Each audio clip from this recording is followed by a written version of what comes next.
the University of Wollongong has essentially three pillars where we judge academic performance and encourage performance in good. The second is research, and the third is governance and service. So they're the three pillars that make up our academic performance framework. And in each of those, we have defined 4 levels of performance. So if I can focus on the learning and the teaching and learning element, level 1 is the base level. So that basically means that as an academic, you're a competent teacher. Level 2 is already requiring academics to demonstrate that they can collaborate and work in teams, and they need to demonstrate leadership in terms of curriculum design and implementation of that curriculum within their discipline. So the focus is on their academic unit, school or faculty. Level 3 is around academics providing evidence that they are nationally recognised and that made contributions, particularly in terms of pedagogical research, including influencing the adoption of what they've developed across nationally. So each of these levels are scaffolders on top of each other. So when you're saying that you're level 3, you assume that they've already satisfied level 2 and level 1. Mm-hmm. And level 4 is a tough one, and that is around your providing evidence around your international recognition and impact in teaching and learning. And I'll come back to that. So there's 3 pillars, 4 levels in each pillar.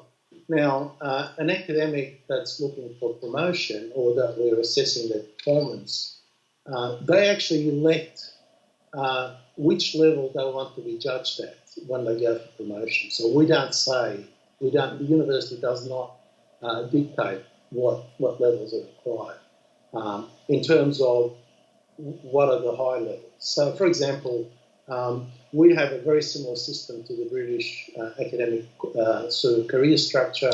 We have associate lecturers, senior lecturers, associate professor, and professor. Mm-hmm. So if you're a lecturer, a normal lecturer, academic, then you need to achieve level 1 in all 3 of those pillars. So in teaching and learning, research, and governance and service.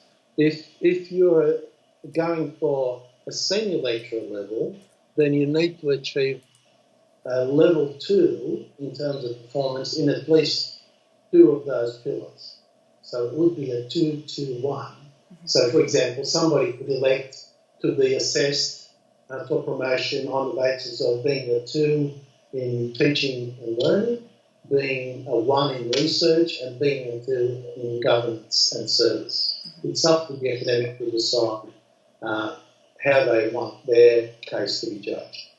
An associate professor needs to demonstrate competence in at levels 3 to 1 in those 3 pillars, and a professor needs to demonstrate.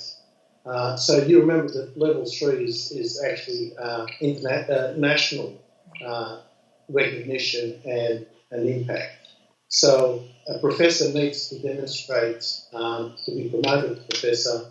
The normal category is a 4-2-1. So they need to demonstrate a level 4 in one of the 3 pillars, a level 2 in another, and a level 1 in the third. So it's not prescriptive, and you can actually say, well, I'm actually a level 4-2-2, for example.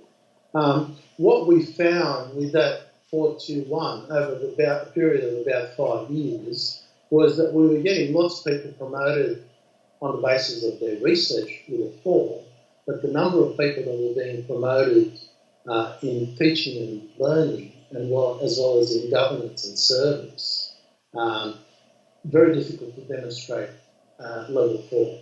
So I conducted a review after we trialled this new academic performance framework, and we came up with this idea of a 3-3-2. So you could be a good all-rounder, so you need to demonstrate a national standing in 2 of the pillars and the 2 in the third. So what we found with that change is that unlocked and a lot more people that were going for promotion on the basis of that learning actually got up. So that's been, I think, a very significant success.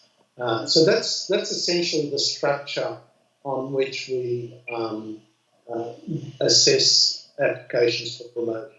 And I think the important thing, as I mentioned before, is that you, as the person going for promotion, you actually tell the promotion panel how you want your promotion to be assessed, and which I think is a fair way to go forward.